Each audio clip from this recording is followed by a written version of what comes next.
Hey all, Skyjinx here, sharing the process it took me to make the Noctis engine blade. So I started out by printing a picture of the engine blade to the size I wanted and piecing it together to use as a reference sheet throughout the project.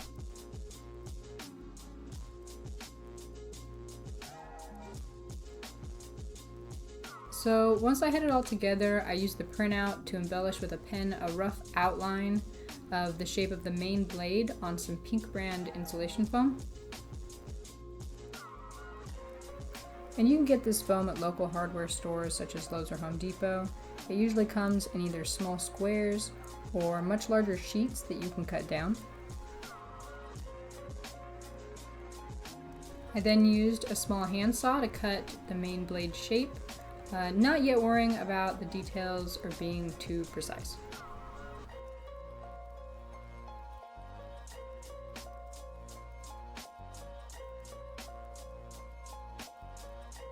And bear with me with some of the more tedious sawing parts of this video.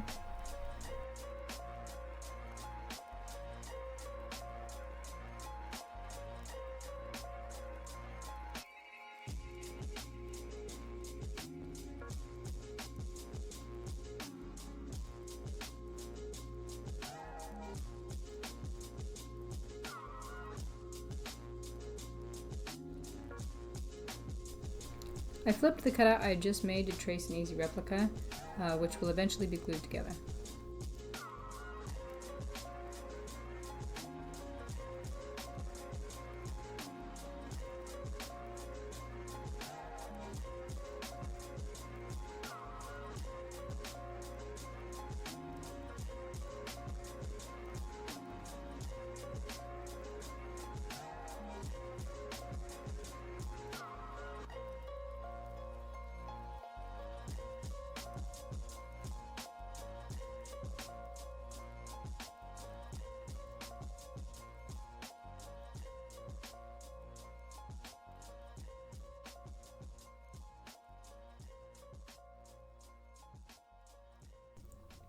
I then got out my Dremel tool to sand out the area where the engine blade's handle will sit and help keep the blade sturdy.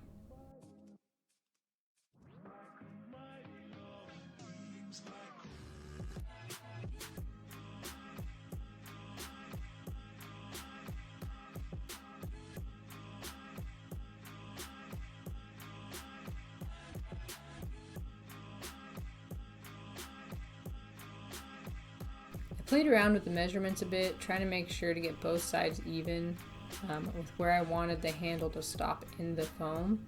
And I drew out the approximate size of the tube to be sanded away.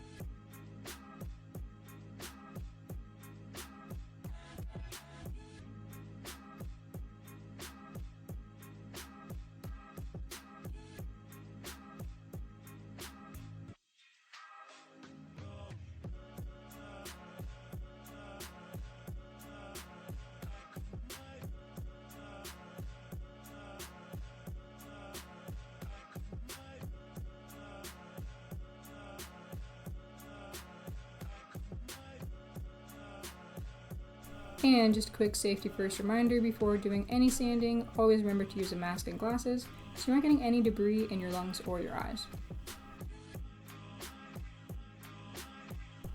So I actually skipped a little bit here because it was only my second time ever using a Dremel tool. So bear with me if I have poor form while attempting to sand it.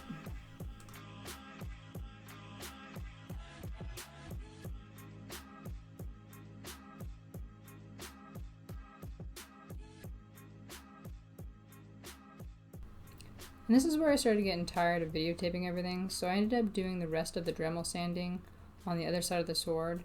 I started work on some of the smaller pieces and eventually glued both sides of the sword together and to the handle with plenty of rubber cement.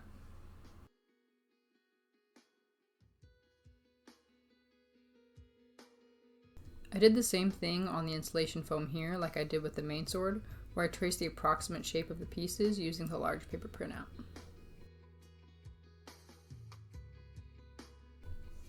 So next I attempted to start the sanding of the blade, which I was having a rather difficult time finding a way to do efficiently. So after trying to use both my sanding blocks and my air bubble sander, and eventually just making myself tired doing so, I ended up deciding to put it aside for a while continuing to work on the smaller detailed pieces.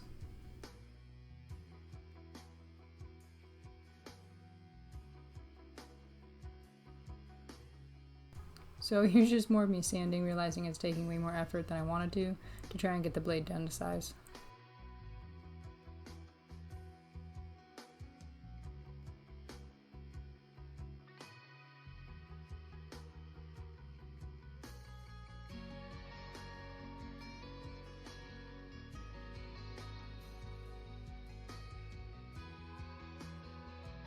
So the sanding of the smaller pieces is what took the longest on this project.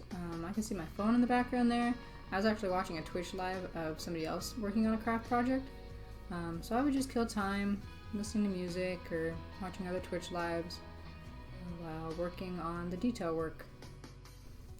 I also had quite a few different grain size sanding blocks just out to use depending on where I was in the sanding process. So I had some bigger grain and some smaller grain sanding blocks. So you'll see me using those kind of intermittently just wherever I'm at in the process with sanding. To sand some of those smaller details into the foam, I used different size and shape mini sanding files. So I had some triangular shaped ones, I had some circular ones, I had some square ones, whatever I was going to need to get the specific details I was looking for. You can see that I did eventually sand the blade of the sword down. It took about 6 months of it in storage after moving before I decided the fastest way to get rid of the extra foam was to cut it down carefully with a mini saw before doing the rest of the detail sanding. After being satisfied enough with the shape, I got started on some of the EVA foam details, mostly using the larger paper printout that I have and online photos for reference. And I used some quick seal to fill any holes or scratches that occurred along the way. For the black mesh, I cut up some plastic stitching canvas and glued it on with rubber cement, along with some more EVA foam details.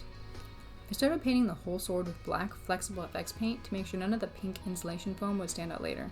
I let that dry and continued painting on some of the details I wanted. Because I was con crunching for the final steps of this piece, I ended up using Sharpie to draw on some of the finer details like the screws and the color of the blue tube. But overall, having been only the second sword I'd ever built with insulation foam, I was happy with how the engine blade turned out. And I got a lot of learning experience from the process as well for future builds. Thanks for checking out my tutorial.